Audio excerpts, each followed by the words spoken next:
Si Kate Middleton a eu des facilités à s'intégrer au sein de la famille royale, cela n'a pas été une tâche aussi simple pour toutes et tous. Et Camilla Parker Bowles n'avait pas une position très envieuse pour démarrer du meilleur pied avec les membres de la Royal Family.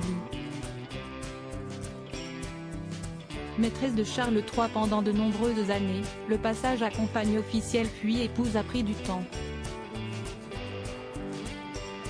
Et elle a été longtemps vue comme oisive et n'ayant jamais véritablement travaillé. Si est ce que révèle Philip Kyle dans son livre Charles III éditions. Perrin. Camilla Parker Bowles, aujourd'hui reine consort, a toujours été un précieux soutien pour Charles. Il faut dire que le roi a d'abord vécu dans l'ombre de ses parents, puis, dans celle de sa première épouse, Lady Diana, pendant près de 2 décennies. Et enfin, il a dû composer avec la très grande notoriété de ses 2 fils, William et Harry, et de leurs épouses respectives Kate et Meghan.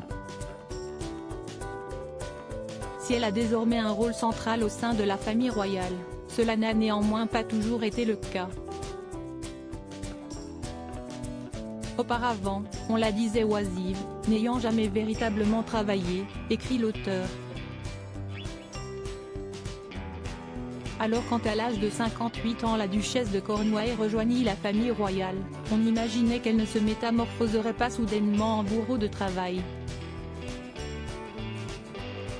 L'anti-Diana est pourtant.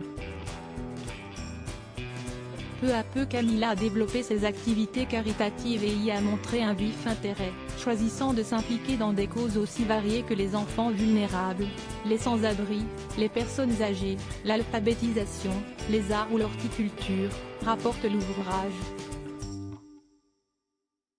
Et elle devient ainsi pour beaucoup l'anti-Diana, laissant Charles III briller enfin, en étant son plus grand soutien sans particulièrement attirer l'attention sur elle.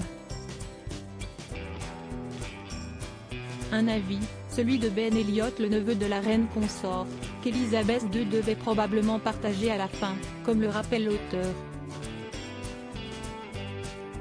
En témoignait son attitude envers Camilla, qui avait changé au moment du jubilé de diamant.